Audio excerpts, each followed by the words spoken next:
आता सगळ्यात महत्वाचा मुद्दा 16 तारखेला बोटॅनिकल गार्डन्स मध्ये म्हणजे एक पत्र आहे 16 तारखेचं बोटॅनिकल गार्डन्सचं.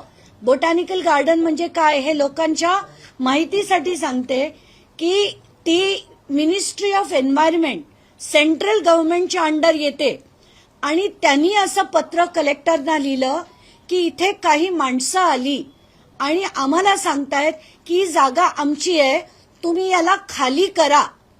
हे जेव्हा सांगितलं गेलं तेव्हा ही माणसं पोलीस स्टेशनमध्ये देखील जातात.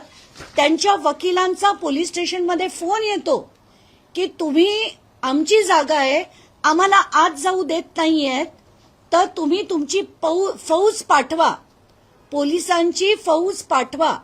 असा फोन कॉल येतो. पोलीस पाठवले जातात.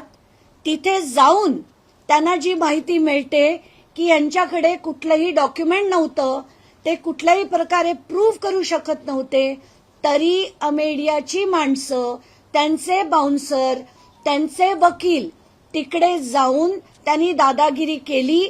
आज सकाळपासून मी या आरटीआय साठी मी त्यांना आधी त्यांच्याकडनं पब्लिक डिस्क्लोजर खाली पोलीसकडनं मागणी केली.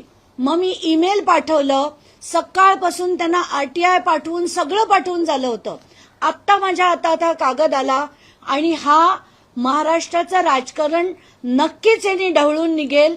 कारण आता अजित पवारांना राजीनामा द्यावा लागेल आणि त्याची अनेक कारणं मी आता पुढे आणणार आहे.